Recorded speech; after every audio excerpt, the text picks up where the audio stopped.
ವಿಶೇಷ ಈಗ ನಾವು ಒಬ್ಬರಿಗೆ ಸಹಾಯ ಮಾಡ್ತೇವೆ. ಸಹಾಯ ಮಾಡಿದ್ಮೇಲೆ ಒಂದು ಒಳ್ಳೆ ಮನಸ್ಸಲ್ಲಿ ಮಾಡ್ತೇವೆ ಅವ್ರು ಕೇಳಿದಾಗ. ಆದ್ರೆ ಅದನ್ನು ಅವರು ಮತ್ತೆ ಮತ್ತೆ ಕೇಳಿ ಅದನ್ನ ದುರುಪಯೋಗ ಪಡಿಸ್ಕೊಳ್ತಾರೆ. ಅಂದ್ರೆ ಸಹಾಯ ಮನೋಭಾವನೆ ಕೆಟ್ಟದಾಗುತ್ತೆ. ಅಥವಾ ಅವರು ಏನೇ ಮಾಡ್ಲಿ ನಾವು ಸಹಾಯ ಮಾಡ್ಬೇಕು.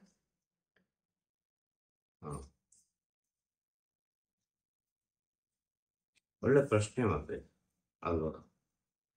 ಸಹಾಯ ಮಾಡ್ತಾ ಹೋದಾಗ ಅವ್ರು ಕೆಟ್ಟದ್ದು ಮಾಡ್ತಾ ಹೋದ್ರೆ ನಾವು ಪುನಃ ಪುನಃ ಸಹಾಯ ಮಾಡೋದು ಸರಿಯಾ ಅಲ್ವಾ? ಸಹಾಯ ಮಾಡೋ ಮುಂಚೆ ನಮ್ಮನ್ನು ನಾವು ಅರ್ಥ ಮಾಡಿಕೊಳ್ಬೇಕು.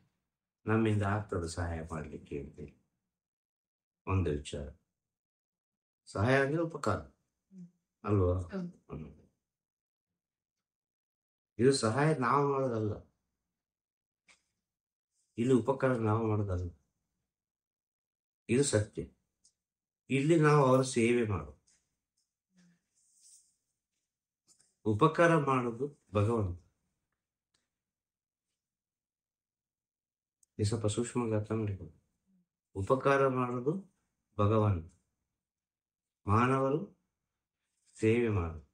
ಇಲ್ಲಿ ಮಾನವ ಹೇಳುದು ಇದು ನಾನು ಮಾಡಿದ್ದೇನೆ, ನಾನು ಸಹಾಯ ಮಾಡಿದ್ದೇನೆ, ನಾನು ಕೊಟ್ಟೆ ಎಂಬ ವಿಚಾರ. ಸಹಾಯ ಮಾಡುವವನಿಗೆ ಮುಂಚೆ ತಿಳಿದಿರಬೇಕಾದ ವಿಚಾರ ಅವನ ವಿಷಯ ಅವನಿಗೆ ತಿಳಿದಿದ್ರೆ ಸಾಕು. ಅವನ ವಿಷಯವನ್ನು ನಾವು ತಿಳಿದರೆ ಸರಿಯಾದ ರೀತಿಯಲ್ಲಿ ತಗೊಂಡು ಹೋಗ್ಲಿಕ್ಕೆ ಆಗ್ತದೆ. ಅವನ ವಿಷಯವನ್ನು ನಾವು ತಿಳಿಯದೆ, ಈಗ ನನ್ನ ಹತ್ರ ಒಂದು 100 ರೂಪಾಯಿ ಉಂಟು, 100 ರೂಪಾಯಿ ಉಂಟು ನನ್ನ ಹತ್ರ. ನಾನು ಮನೆಗೆ ಹೋಗೋದು ನನಗೆ 100 ರೂಪಾಯಿ ಅಷ್ಟು ಇಂಪಾರ್ಟೆಂಟ್ ಆದ ವಿಚಾರ. ಮನೆಯಲ್ಲಿ ಮಕ್ಕಳಿದ್ದಾರೆ, ಹೆಂಡತಿ ಇದ್ದಾರೆ, ಎಲ್ಲರೂ ಇದ್ದಾರೆ. ದಿಢೀರ್ ಸ್ವಲ್ಪ ಬರ್ತಾನೆ ನಡುವಲ್ಲಿ, ಬಂದು ಹೇಳ್ತಾನೆ ನನಗೆ ಅರ್ಜೆಂಟ್ 100 ರೂಪಾಯಿ ಕೊಡು ಅಂತೇಳಿ. ನಿಜವಾಗಿ ನನ್ನ ಹತ್ರ ಇಲ್ಲ, ನಾನೇನು ಮಾಡು, ಏನು ಹೇಳಲಿಕ್ಕೆ ಸಾಧ್ಯ? ನನಗೆ ಅಷ್ಟೇ ಕಷ್ಟ, 100 ರೂಪಾಯಿದ ಕಷ್ಟ ನನಗುಂಟು. ನಾನು ಈ 100 ರೂಪಾಯಿ ಕಳೆದುಕೊಂಡ್ರೆ ನಾನು 100 ರೂಪಾಯಿ ಇನ್ನೊಬ್ಬನ ಹತ್ರ ಕೇಳಿದೆ.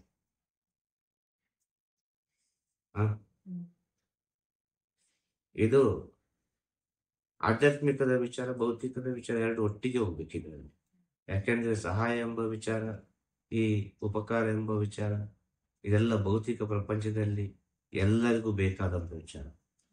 ಈ ಆಧ್ಯಾತ್ಮಿಕ ಪ್ರಪಂಚದಲ್ಲಿ ಉಂಟಲ್ಲ, ಜ್ಞಾನ ಮಾರ್ಗದಲ್ಲಿ ಈ ಸಹಾಯ ಎಂಬ ವಿಚಾರ, ಉಪಕಾರ ಎಂಬ ವಿಚಾರ ಇರುವುದಿಲ್ಲ. ಅಲ್ಲಿ ಬೇಕಾದ್ರೆ ನಿಮ್ಗೆ ಕಷ್ಟಪಟ್ಟು ಪಡ್ಕೊ. ನಾನು ಉಪಕಾರ ಮಾಡೋದಿಲ್ಲ, ಇದು ಉಪಕಾರ ಮಾಡೋ ವಿಷಯವೇ ಅಲ್ಲ, ಇದು ಸಹಾಯ ಮಾಡೋ ವಿಚಾರವೇ ಅಲ್ಲ. ಆಗ ಕಾರಣ ಆಗ ನಮ್ಮನ್ನು ನಾವು ತಿಳಿದಿಟ್ಟುಕೊಳ್ಳಬೇಕು. ಆಗ 100 ರೂಪಾಯಿ ನಾನು ಬುದ್ಧಿ ಇದ್ರೆ ಏನ್ ಮಾಡ್ತೇನೆ? ಈಗ ಯಾವುದೋ ಒಂದು ರೀತಿಯಲ್ಲಿ ಬ್ಯಾಲೆನ್ಸ್ ಮಾಡಬೇಕು. ಏನೋ ಒಂದು ಬಂದ ಕಷ್ಟ ಅಂತ ಕೇಳಿಕೊಂಡು ಬಂದ, ಒಂದು 10 ರೂಪಾಯಿ ಇದ್ರೆ ತೆಗಿಬಹುದು. ಒಂದು ಒಳ್ಳೆ ಗುಣ ಇದ್ದವ, ತುಂಬಾ ಒಂದು ಕರುಣಾಮಯ ಆದವ. ಯಾಕೆಂದ್ರೆ ಆ ಕಡೆಯೂ ನೋಡೋಕೆ ದುಃಖ ಆಗ್ತದೆ, ಈ ಕಡೆಯೂ ನೋಡೋಕೆ ದುಃಖ ಆಗ್ತದೆ. ಆದ್ರೆ ಈ ಕಡೆ 24 ಗಂಟೆ ನನ್ನ ನಂಬಿದವರು ಒಂದು ವಿಚಾರ. ಎಲ್ಲವನ್ನು ಆಲೋಚನೆ ಮಾಡ್ಬೇಕಾಗುತ್ತೆ ಆ ಸಮಯದಲ್ಲಿ ಅಲ್ವಾ? ಆಗ ಒಂದು 10 ರೂಪಾಯಿ ತೆಗೆದ್ರೆ ನಾಳೆ ಯಾವುದೋ ಒಂದು ರೀತಿಯಲ್ಲಿ ಇದು ನನಗೆ ಸುಧಾರಿಸುವ ಶಕ್ತಿ ಇದೆ, ಪರವಾಗಿಲ್ಲ ಅಂತಂದ 10 ರೂಪಾಯಿ ಆಗಕೊಡೋದು ಒಳ್ಳೆಯದು.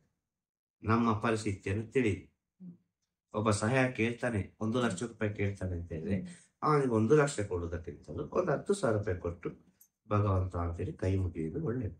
ನೀವು ಚೆನ್ನಾಗಿರು ಅಂತೇಳಿ ಕೈ ಮುಗಿಯುವುದು ಒಳ್ಳೆಯದು. ನೀವು ಸಹಾಯ ಮಾಡಿದ್ದನ್ನು ನೀವು ಪುನಃ ಪಡ್ಕೊಳ್ತೇನೆ, ಅವ ನಂಗೆ ರಿಟರ್ನ್ ಮಾಡ್ತಾನೆ ಎಂಬ ಒಂದು ಮನಸ್ಥಿತಿಯಲ್ಲಿ, ಒಂದು ಎಕ್ಸ್ಪೆಕ್ಟೇಷನ್ ಅಲ್ಲಿ ಸಹಾಯ ಮಾಡಬೇಕು. ಇದು ಸಹಾಯ ಆಗುದಿಲ್ಲ. ಅರ್ಥ ಆಯ್ತಲ್ಲ? ಇದು ನಿಜವಾದ ಸ್ಥಿತಿ ಒಂದು ಸೇವೆ. ಏನಾದ್ರೂ ಸಾಲ ಕೊಡುದಾದ್ರೂ, ಏನಾದ್ರು ಮಾಡಿದ್ರು ಅವನ ಜೀವನಕ್ಕೂ, ಅವನ ಒಂದು ಬಿಸ್ನೆಸ್ಸಿಗೂ, ಯಾವುದಕ್ಕೂ ಒಂದು ಅವನ ಜೀವನಕ್ಕೆ ದಾರಿ ಅಲ್ಲ. ಒಂದು ವಿಷಯ. ಮತ್ತೆ ಈಗೀಗ ಸಾಲ ಸುಮ್ಮನೆ ಮಾಡ್ತಾರೆ. ಜಾಲಿ ಮಾಡ್ಲಿಕ್ಕೆ ಬೇಕಾಗಿ ಸಾಲ ಮಾಡ್ತಾರೆ, ಟ್ರಿಪ್ ಹೋಗ್ಲಿಕ್ಕೆ ಬೇಕಾಗಿ ಸಾಲ ಮಾಡ್ತಾರೆ, ಎಲ್ಲೆಲ್ಲಿಗೆ ಹೋಗ್ಲಿಕ್ಕೆ ಬೇಕಾಗಿ ಸಾಲ ಮಾಡ್ತಾರೆ. ಇಂಥ ಏನೇ ಸಾಲ ಮಾಡ್ತಾನೆ, ಇಂಥಲ್ಲಿ ಹೋಗ್ಬೇಕಪ್ಪ, ಇಷ್ಟು ಹಣ ಬೇಕು, ಆಮೇಲೆ ಕೊಡ್ತೇನೆ ಅಂತೇಳಿ. ಇದು ಬುದ್ಧಿ ಇಲ್ಲದ ಜೀವನ ಅಂತೇಳಿ. ಸಾಲ ಮಾಡಿ ಹೋಗ್ಬೇಕಾದ ಅವಶ್ಯಕತೆ ಇಲ್ಲ. ಸಾಲ ಮಾಡ್ಬೇಕಾದ್ರೆ ಯಾವಾಗ, ಸಹಾಯ ಕೇಳಬೇಕಾದ್ದು ಯಾವಾಗ, ಇದನ್ನು ನಾವು ಅರ್ಥ ಮಾಡಿಕೊಂಡ್ವಿ. ಸಹಾಯ ಕೇಳಿಕೊಳ್ಬೇಕಾದ್ದು ಯಾವಾಗ ಅಂತ ಹೇಳಿದ್ರೆ ಒಂದು ಆರೋಗ್ಯ ಸಮಸ್ಯೆ ಬಂತು, ಏನೊಂದು ಆರೋಗ್ಯ ಸಮಸ್ಯೆ ಬಂತು, ಮನೆಯಲ್ಲಿದ್ದೊಂದು ಗಂಡನಿಗೋ ಅದು ಹೆಂಡತಿಗೋ ಏನೋ ಒಂದು ಆರೋಗ್ಯ ಸಮಸ್ಯೆ ಬಂತು. ಅಷ್ಟು ದುಡಿಮೆ ನಮ್ಮಲ್ಲಿ ಇಲ್ಲ ಅದನ್ನು ಸರಿ ಮಾಡುವಷ್ಟು, ಆಗ ಒಂದು ಸಹಾಯ ಕೇಳಬಹುದು. ಇಲ್ಲ, ಮನೆಯಲ್ಲಿ ಅಪ್ಪನಿಗೊಂದು ಆರೋಗ್ಯ ಸಮಸ್ಯೆ ಬಂತು, ಮಕ್ಕಳಿದ್ದಾರೆ, ಅಪ್ಪ ದುಡಿದು ಆಗಬೇಕು, ಬೇರೆ ದಾರಿ ಇಲ್ಲ, ಅಪ್ಪನಿಗೆ ದುಡಿಲಿಕ್ಕೆ ಆಗ್ತಾ ಇಲ್ಲ ಇನ್ನು, ಆಗ ಮಕ್ಕಳಿಗೆ ವಿದ್ಯಾಭ್ಯಾಸ ಕೊಡಬೇಕು, ಆಗ ಒಬ್ಬರ ಹತ್ರ ಸಹಾಯ ಕೇಳೋದ್ರಲ್ಲಿ ನ್ಯಾಯ ಉಂಟು. ಅದು ಭಗವಂತ ಒಂದು ದಾರಿ ಮಾಡಿ ಇಟ್ಟಿರ್ತಾನೆ.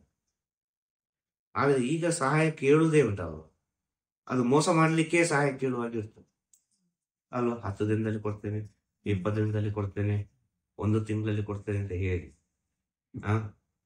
ಈ ಸಹಾಯ ಮಾಡ್ತಾ ಮಾಡ್ತಾ ಮನುಷ್ಯ ಎಲ್ಲರೂ ಒಳ್ಳೆಯವರೇ, ಪ್ರತಿಯೊಬ್ಬರು ಒಳ್ಳೆಯವರೇ, ಪ್ರತಿಯೊಬ್ಬರು ಸಹಾಯ ಮಾಡುವ ಗುಣ ಉಂಟು, ಒಳ್ಳೊಳ್ಳೆ ಗುಣಗಳೆಲ್ಲ ಇರ್ತದೆ.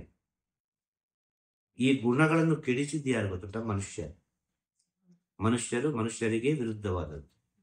ಆದ ಕಾರಣ ಇಲ್ಲಿ ನಂಬಿಕೆ, ಆದ ಕಾರಣ ಇಲ್ಲಿ ಸಹಾಯ ಮಾಡಲಿಕ್ಕೆ ಆಗ್ತೇನೆ.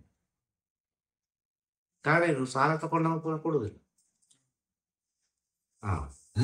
ಒಬ್ಬ ಹಾಗೆ ಮಾಡುವಾಗ ಇನ್ನೊಬ್ಬನ ಮೇಲೆ ನಂಬಿಕೆ ಬರ್ತದ? ಬರೋದು. ಆದ ಕಾರಣ ಹೇಳಿದ್ರು, ನೀವು ಸಾಲ ಸಹ ಕೊಡಬೇಡಿ, ಸಾಲ ಸಹ ಮಾಡಬೇಡಿ, ಸಹಾಯ ಸಹ ಮಾಡಬೇಡಿ. ನೀವು ಮಾಡಬೇಕಾದ್ದೇನು? ನಿಮ್ಮ ಸ್ಥಿತಿಯನ್ನು ನೀವು ನೋಡಿಕೊಂಡು ನನ್ನಿಂದ ಆಗೋದು ಇಷ್ಟೇ, ಎಷ್ಟು ನೀನು ನನಗೆ ವಾಪಸ್ ಕೊಡಬೇಡ, ಮತ್ತೆ ಬಿಡುವ ಇಲ್ಲಿಗೆ. ಈ ರೀತಿಯಾದ ಒಂದು ಒಪ್ಪಂದ ಮಾಡೋದು ಒಳ್ಳೇದು. ಸಹಾಯ ಕೇಳೋದು, ನಾನು ಸಾಲ ಕೊಟ್ಟಿದ್ದೇನೆ ಅಂತೇಳಿ ಬೇಡ, ಅವನಿಗೆ ನಾನು ಅವನ ಸಾಲ ಮಾಡಿದ್ದಾನೆ ಅಂತೇಳಿ ಬೇಡ. ನಾಳೆ ಚೆನ್ನಾಗಿರುವ, ಏನೋ ನನ್ನ ಕೈಲಾಗ್ದಿಷ್ಟೇ, ನಿಮ್ಮ ಕೆಪಾಸಿಟಿ.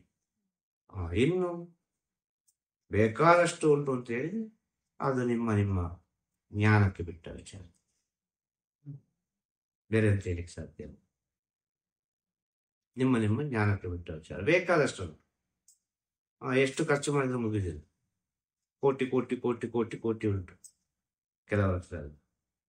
ಇವರಿಗೆ ಸಹಾಯ ಮಾಡೋ ಮನಸ್ಸೇ ಬರ್ತದೆ. ಅಲ್ಲ, ಹೇಳಲಿಕ್ಕೆ ಆಗೋದಿಲ್ಲ. ಅವರವರ ಪರ್ಸನಲ್ ಆಗಿ ಸಹಾಯ ಮಾಡಬಹುದು, ನಮಗೆ ಗೊತ್ತಾಗೋದು ಏನು, ಅದು ಬೇರೆ ವಿಷಯ ಅಲ್ವಾ. ಹೇಗೋ ಇರ್ಬೋದು. ಆದರೆ ಒಂದು ಸರಾಸರಿ ಮನುಷ್ಯನಿಗಿರುವ ಒಂದು ಸಹಾಯ ಮಾಡುವ ಗುಣ, ಇದು ಜನರಲ್ ಆಗಿ ಮಾತು, ಅರ್ಥ ಆಯ್ತದೆ. ಇದು ಯಾವುದಕ್ಕೂ ಸಂಬಂಧಪಟ್ಟ ವಿಚಾರ, ಜನರಲ್ ಆಗಿ ಟೋಟಲ್ ಆಗಿ ಹೇಳುವಂತ ವಿಚಾರ. ಸರಾಸರಿ ಮನುಷ್ಯನಿಗೆ ಒಂದು ಸಹಾಯ ಮಾಡುವ ಒಂದು ಗುಣ ಕೋಟ್ಯಾಧಿಪತಿಗಳಿಗೆ ಇರುವುದು. ಮಾಡಬಹುದು, ಅವರವರ ಲೆವೆಲಿಗೆ ತಕ್ಕವಾಗಿ, ಅವರವರ ಸ್ಥಿತಿಗೆ ತಕ್ಕವಾಗಿ ಒಂದೊಂದು ಕಡೆ ಸಹಾಯ ಎಲ್ಲ ಮಾಡಬಹುದು, ಎಜುಕೇಶನ್ ನಡೆಸಬಹುದೆಲ್ಲ ಮಾಡಬಹುದು. ಆದರೆ ಸರಾಸರಿ ಒಂದು ಮಿಡಲ್ ಕ್ಲಾಸ್ ಅಲ್ಲಿ ಇರ್ತದೆ, ಒಬ್ಬ ಇರ್ತಾನೆ ಮನುಷ್ಯ, ಯಾರಾದ್ರೂ ಆಗ್ಬೋದು, ಹೆಣ್ಣಾದ್ರೂ ಸರಿ ಗಂಡಾದ್ರೂ ಸರಿ, ಇವರಿಗೆ ಸ್ವಲ್ಪ ದಯದಾಕ್ಷಿಣ್ಯ ಜಾಸ್ತಿ. ಯಾರಾದ್ರೂ ನೋಡಿಕೊಳ್ಳೆ ಪಾಪ ಏನಾದ್ರು ಮಾಡಿಬಿಡುವ, ಏನಾದ್ರು ಕೊಟ್ಟು ಬಿಡುವ ಅಲ್ವಾ, ಅನಿಸ್ತದಲ್ವಾ. ಅವರೊಂದು ಪಕ್ಕದ ಮನೆ ಊಟಕ್ಕೆ ಕರೆಯುವ, ಇವತ್ತೊಂದು ಊಟ ಕೊಡುವ ಮನೆಯಲ್ಲಿ, ಏನು ಹೇಗಿದ್ದೆ ಅಂತೆಲ್ಲ ಮಾತಾಡುವ, ಎಲ್ಲ ಒಂದು ವಿಷಯಗಳು ಇರ್ತದೆ ಅಲ್ಲ. ಆದರೆ ದೊಡ್ಡವರ ಮನೆಯಲ್ಲ ಮನೆ ಒಳಗೆ ಕರೀಲಿಕ್ಕೆ ಯೋಚನೆ ಮಾಡ್ತಾರೆ ಅಲ್ವಾ. ಇನ್ನು ಗೆಸ್ಟ್ಗಳು ಬಂದ್ರೆ ಅವರಿಗೊಂದು ಬೇರೆ ಒಂದು ರೂಮ್, ಇಲ್ಲೇ ವ್ಯತ್ಯಾಸಗಳು ಗೊತ್ತಾಗ್ತದೆ ಮನಸ್ಥಿತಿಗಳಲ್ಲಿ. ಅದು ಹಾಗೆ ಆಗಲಿಕ್ಕೂ ಕಾರಣ ಇರ್ಬೋದು ಏನಾದ್ರು, ಅದು ಬೇರೆ ವಿಷಯ. ಅದು ನೋಡುವ ಒಂದು ಕಣ್ಣಿಗೆ ಅದು, ಆದ ಕಾರಣ ಹೇಳು ಸಹಾಯ ಮಾಡುವಾಗ ನಾವು ಸ್ವಲ್ಪ ಯೋಚನೆ ಮಾಡೋದು ಒಳ್ಳೇದು. ಇದು ಸಹಾಯ ಮಾಡುವುದೇ ತಪ್ಪಾಗೋದು, ಕೊನೆಗೆ ತಪ್ಪಾಗೋದು ಯಾರು ಹೆಲ್ಪ್ ಮಾಡ್ತಾರೆ ಅವರದ್ದೇ ತಪ್ಪಾಗೋದು ಡೆಫಿನೆಟ್ ಆಗಿ. ಯಾರೊಬ್ಬ ಒಳ್ಳೇದು ಹೇಳ್ತಾನೋ ಅವನಿಗೆ ಕೆಟ್ಟದ್ದು ಬರ್ತದೆ ಅಂತೇಳಿ ಅವ ಡೆಫಿನೆಟ್ ಆಗಿ ಫಿಕ್ಸ್ ಆಗಿ ಒಳ್ಳೇದು ಮಾಡೋದು ಒಳ್ಳೆ ಅಲ್ಲ, ಸತ್ಯ ಅಲ್ವಾ. ಈಗ ಒಂದು ಒಳ್ಳೇದು ಕೆಲಸ ಮಾಡ್ಲಿಕ್ಕೆ ಹೋಗ್ತಾನೆ ಅಂತ ಹೇಳುವಾಗ ಅವ ಫಸ್ಟ್ ತಗೊಳ್ಬೇಕಾದ ಡಿಸಿಷನ್ ಏನು ಗೊತ್ತುಂಟ? ನಿರ್ಧಾರ. ನನಗೆ ಸಾವಿರಾರು ಜನ ಕೆಟ್ಟದ್ದು ಹೇಳ್ತಾರೆ, ಸಾವಿರಾರು ಜನರ ಕೆಟ್ಟದ್ದನ್ನು ನಾನು ಕೇಳಿದ್ರೆ ನನಗೆ ಒಳ್ಳೇದು ಮಾಡಬಹುದು. ಈ ಸಾವಿರಾರು ಜನರ ಕೆಟ್ಟದ್ದನ್ನು ನನಗೆ ಕೇಳಲಿಕ್ಕೆ ಆಗದಿದ್ರೆ ಒಳ್ಳೇದು ಮಾಡ್ಲಿಕ್ಕೆ ಆಗದೆ. ಆದ ಕಾರಣ ಹೇಳುದು, ನೀವು ಕೇಳಿದ ಪ್ರಶ್ನೆಗೆ ಉತ್ತರ ಇಷ್ಟೆಲ್ಲ ರೀತಿಯಲ್ಲಿ ಉಂಟು, ಇನ್ನೆಷ್ಟೆಷ್ಟೋ ರೀತಿಯಲ್ಲಿ ಇರ್ಬೋದು, ಅದು ಬೇರೆ ವಿಚಾರ. ಒಟ್ಟಿನಲ್ಲಿ ಹೇಳುದು, ಸಹಾಯ ಮಾಡುವಾಗ ನಮ್ಮ ಸ್ಥಿತಿಯನ್ನು ಅರ್ಥ ಮಾಡಿಕೊಂಡು ಮಾಡಿದ್ರೆ ಒಳ್ಳೆಯದು. ಇನ್ನೊಂದು ಹೇಳುವುದಾದ್ರೆ, ಸಹಾಯ ಮಾಡೋದನ್ನು ಕೂಡಲೇ ಮರ್ತು ಬಿಡುದು ಒಳ್ಳೆಯದು. ಅರ್ಥ ಆಯ್ತು? ಇನ್ನೊಂದು ಹೇಳುವುದಾದ್ರೆ, ಸಹಾಯ ಮಾಡಿದವನೇ ಕೊನೆಗೆ ತಪ್ಪಿಗೆ ಬೀಳು, ಅವನೇ ದೊಡ್ಡ ಅಪರಾಧಿಯಾಗಿ ಬಿಡ್ತಾನೆ. ಇದಂತೂ ಸತ್ಯ. ಸತ್ಯ ಯಾರಿಗೂ ಬೇಡ, ಅರ್ಥ ಹೇಳುದು. ಸುಳ್ಳು ಎಲ್ಲರಿಗೂ ಬೇಕು. ಕೊನೆಗೆ ಆಗುವ ವಿಚಾರ ಏನು ಗೊತ್ತುಂಟ? ಮನುಷ್ಯ ಮಾಡುವ ವಿಚಾರ ಅಪಪ್ರಚಾರ. ಬಾಯಿಗೆ ಏನು ಬರ್ತದೆ ಹೇಳಿಬಿಡು. ಈಗ ನಾ ಎಂತ ಸಹಾಯ ಕೇಳಲಿಕ್ಕೆ ಬರೋದು, ನೀನೇನೋ ಒಂದು ಹೇಳಿ ಕಳಿಸಿದ್ದಾನೆ, ಏನೋ ನಿನ್ನ ಒಂದು ಮೂಡಿನಲ್ಲಿ, ನಿನ್ನ ಒಂದು ಸ್ಥಿತಿಯಲ್ಲಿ ಏನೋ ಒಂದು ಹೇಳಿ ಕಳಿಸ್ತೀನಿ, ಏನೊಂದೆರಡು ಬೈದು ಕಳಿಸ್ತೀನಿ. ಸೊ ಅದನ್ನು ನಾನು ಯಾವ ರೀತಿ ಬೇಕಾದ್ರೆ ಹೇಳ್ಬೋದು. ಅದು ಬಾಯಾನು ಬಾಯಿ, ಕಿವಿಯಾನು ಕಿವಿ ಹೋಗುವಾಗ ಏನೆಲ್ಲ ಆಗಿ ಹೋಗ್ತದೆ ಅಷ್ಟೇ.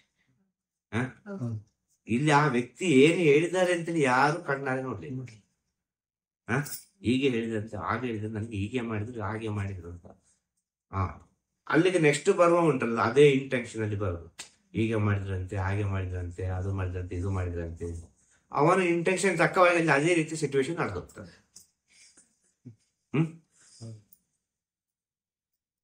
ಅವನ ಮನಸ್ಸು ಹೇಗೆ ಥಿಂಕ್ ಮಾಡ್ತದೋ ಅದೇ ಥಿಂಕಲ್ಲಿ ಬಂದದ್ದು ಅಲ್ಲಿಗೆ, ಅದೇ ರೀತಿಯನ್ನು ನಡೆದು ಹೋಗ್ತದೆ. ಇದಕ್ಕೆ ಏನ್ ಹೇಳ್ತಾರೆ ಗೊತ್ತುಂಟ? ಕೋಇನ್ಸಿಡೆಂಟ್. ನಾನು ನೆನೆಸಿದೆ, ಅದು ಹಾಗೆ ಆಯಿತು ಅಲ್ವಾ? ಏನೋ ಒಂದು ಆಗಿ ಹೋಯ್ತು ಅಲ್ವಾ? ನಾನು ನೆನೆಸ್ತಿದ್ದೆ ಅಂತ ಅದನ್ನು ತಿಳ್ಕೊಳ್ಬೇಕು. ನಾನು ನೆನೆಸಿದ ಕಾರಣ ಇದು ಆಯಿತು. ನನ್ನ ಒಳಗಿರೋ ನೆಗೆಟಿವ್ ಈ ರೀತಿಯಾಗಿ ಕೆಲಸ ಮಾಡಿತ್ತು, ನನ್ನ ಒಳಗಿರೋ ಪಾಸಿಟಿವ್ ಈ ರೀತಿಯಾಗಿ ಕೆಲಸ ಮಾಡಿತ್ತು ಅಂತೇಳಿ. ಅಪಪ್ರಚಾರ ಕೊನೆಗೆ ಆದ ಕಾರಣ ಹೇಳುದು, ಎಷ್ಟು ಬೇಕಷ್ಟರಲ್ಲೇ ಇದ್ರೆ ಒಳ್ಳೇದು ಎಲ್ಲರ. ಫೈನಲ್ ಆಗಿ ಹೇಳುದು, ಯಾರ ಹತ್ರ ಆದ್ರೂ ಎಷ್ಟು ಬೇಕು ಅಷ್ಟರಲ್ಲೇ ಇದ್ರೆ ತುಂಬಾ ಒಳ್ಳೇದು. ಅತಿಯಾಗಿ ಹೋಗಬಾರ್ದು, ತುಂಬಾ ಕಳಾ ಮಟ್ಟದಲ್ಲಿ ಹೋಗಬಾರ್ದು. ಎಷ್ಟು ಬೇಕು ಅಷ್ಟು, ಏನು ಒಳ್ಳೇದು. ಚೆನ್ನಾಗಿದ್ರೆ ಚೆನ್ನಾಗಿದೆ, ಬನ್ನಿ ಊಟ ಮಾಡು, ಊಟ ಮಾಡು, ನೀವು ಒಂದು ದಿವಸ ಬನ್ನಿ ಊಟ ಮಾಡಿ. ಅರ್ಥ ಆಗ್ತದೆ? ಅದು ಕ್ಲೋಸ್ ಆಗ್ತಾ ಹೋಗುವಾಗ ಯಾವುದಕ್ಕೂ ಬೆಲೆ ಇರುವುದಿಲ್ಲ ಅಂತ ಒಟ್ಟಿನ ಸತ್ಯವಾದ ವಿಷಯ. ಸ್ವಲ್ಪ ಡಿಸ್ಟೆನ್ಸ್ ಇದ್ದಷ್ಟು, ಅಂತರ ಇದ್ದಷ್ಟು ಎಲ್ಲವೂ ಸರಿಯಾಗಿ. ಇನ್ನು ಕೆಲವು ದೈವಿಕ ಶಕ್ತಿಗೆ ಸಂಬಂಧಪಟ್ಟ ವಿಚಾರ ಇರ್ತದೆ, ಅದನ್ನು ಇಲ್ಲಿ ಮಾತಾಡ್ಲಿಕ್ಕೆ ಆಗುದು, ಅದು ವಿಷಯವೇ. ಇದೀಗ ಲೌಕಿಕದ ಈ ಭೌತಿಕ ಪ್ರಪಂಚದ ಈ ಮಾಯಾಸಾಗರದಲ್ಲಿ ಸಂಸಾರದಲ್ಲಿ ಇದ್ದವರಿಗೆ ಹೇಳೋ ವಿಚಾರ. ಇನ್ನು ದೈವಿಕ ಸ್ಥಿತಿಯಲ್ಲಿ ಇದ್ದವರಿಗೆ ಒಂದು ಪ್ರೀತಿ ಆಗ್ತದೆ, ಒಂದು ಪ್ರೇಮ ಆಗ್ತದೆ, ಅದು ಗುರು ಶಿಷ್ಯರಾಗಿರ್ತದೆ, ಅದು ಬಿಡ್ಲಿಕ್ಕೆ ಆಗೋದು. ಅಲ್ಲಿ ಯಾವುದೇ ರೀತಿಯ ಮಿಸ್ಅಂಡರ್ಸ್ಟ್ಯಾಂಡಿಂಗ್ ಇಲ್ಲ. ಈ ಆಸೆ ಆಕಾಂಕ್ಷೆಗಳು ಇದ್ದ ಸ್ಥಳದಲ್ಲಿ ಮಿಸ್ಅಂಡರ್ಸ್ಟ್ಯಾಂಡಿಂಗ್, ಸಂಶಯಗಳು, ಸಾವಿರ ವಿಚಾರಗಳು ಸೃಷ್ಟಿಯಾಗುವುದು. ಇಷ್ಟೇ ವ್ಯತ್ಯಾಸ ಅಲ್ಲಿಗಿಲ್ಲಿ. ಅಲ್ಲಿಯೂ ಪ್ರೀತಿಯೇ, ಇಲ್ಲಿಯೂ ಪ್ರೀತಿ, ಅಲ್ಲಿಯೂ ಪ್ರೇಮವೇ, ಇಲ್ಲಿಯೂ ಪ್ರೇಮವೇ. ಆದ್ರೆ ಯಾವ ರೀತಿ ಇದರ ಮೇಲೆ ಅಡಗಿದೆ ಅಂತ ಹೇಳಿ. ಅದೇ ಕೆಲವು ಪ್ರಶ್ನೆಗಳಿಗೆ ಉತ್ತರದ ಯಾವಾಗ ಬರುದು ಅಲ್ವಾ? ಆ ಪ್ರಶ್ನೆ ಕೇಳಿದಾಗ ಒಬ್ಬ ಉತ್ತರ ಇರ್ತಾರೆ ಅಂದ್ರೆ ಅದು ಪಾಠ ಪುಸ್ತಕದಲ್ಲಿ ಓದಿರ್ಬೇಕಷ್ಟೆ. ಜೀವನದ ಪ್ರಶ್ನೆಗಳಿಗೆ ಉತ್ತರ ಎಲ್ಲಿ ಉಂಟು ಅಂತೇಳಿ ಯಾರಿಗೆ ಗೊತ್ತಿಲ್ಲ. ಜೀವನದ ಪ್ರಶ್ನೆಗಳಿಗೆ ಉತ್ತರ ಎಲ್ಲಿ ಉಂಟು ಅಂತ ಯಾರಿಗಾರು ಗೊತ್ತುಂಟ? ಅವನೇ ಕಷ್ಟಪಟ್ಟು ಹುಡುಕಬೇಕು. ಪಾಠ ಪುಸ್ತಕದಲ್ಲಿ ಆದ್ರೆ ಇಲ್ಲಿ ಪ್ರಶ್ನೆಯಲ್ಲಿ ಉತ್ತರ ಅಂತ ಬರ್ದಿರ್ತಾರೆ, ಒಂದಿಸಿ ಬರೀತ ಕೊಡ್ತಾರೆ, ಮೊದಲೇ ಗೊತ್ತಿದೆ ಇದಕ್ಕೆ. ಮೊದಲು ಸ್ಟಡಿ ಮಾಡಿದೆ ವಿಚಾರ, ಮೊದಲು ಸ್ಟಡಿ ಮಾಡಿ ಮತ್ತೆ ಪರೀಕ್ಷೆಗೆ ಬರೀರಿ. ಇಲ್ಲಿ ಆಗಲ್ಲ. ಇಲ್ಲಿ ಮೊದಲು ಪರೀಕ್ಷೆಗೆ ಬರೆದು ಮತ್ತೆ ಸ್ಟಡಿ ಮಾಡು. ರಿಯಲ್ ಲೈಫ್ ಫಸ್ಟ್ ಎಕ್ಸಾಮ್ ಅಲ್ವಾ? ಮತ್ತೆ ಪಾಠ ಕಲಿಯುವುದು. ಆ ಪರೀಕ್ಷೆ ಬಂದ್ರೆ ಪಾಠ ಕಲಿಯುದು. ಹ ಸತ್ಯ ಅಲ್ವೇ? ಹ. ಆದ ಕಾರಣ ಹೇಳುದು, ಸಹಾಯ ಮಾಡುದು ಒಳ್ಳೇದೇ, ತಪ್ಪೇನಿಲ್ಲ. ಸಹಾಯ ಮಾಡುವಾಗ ನೀವು ಮಾಡಿದೆ ಅಂತ ತಿಳಿದು ಮಾಡಬೇಕು. ನಿಮ್ಮ ಸ್ಥಿತಿಗೆ ತಕ್ಕವಾಗಿ ನಿಮ್ಮ ಪರಿಸ್ಥಿತಿಯನ್ನು, ಆರ್ಥಿಕ ಸ್ಥಿತಿಯನ್ನು ಎಲ್ಲವನ್ನು ಆಲೋಚನೆ ಮಾಡಿ, ನಿಮ್ಮ ಸುತ್ತಮುತ್ತಲಿರುವವರನ್ನು, ನಿಮ್ಮನ್ನು ನಂಬಿದವರನ್ನೆಲ್ಲ ಆಲೋಚನೆ ಮಾಡಿ, ಮತ್ತೆ ಏನೋ ಒಂದು ನಿಮ್ಮ ಕೈಲಾದರೆ ಸಹಾಯ ಮಾಡಿ. ಇಷ್ಟೇ. ಶುಭವಾದ ಶ್ರೀಚಿತ್ರಮಲಂ ಗುರುವೇ ಶರಣ. ನಮಃ ಶಿವಾಯ. ನಮಃ ಶಿವಾಯ. ನಮಃ ಶಿವಾಯ.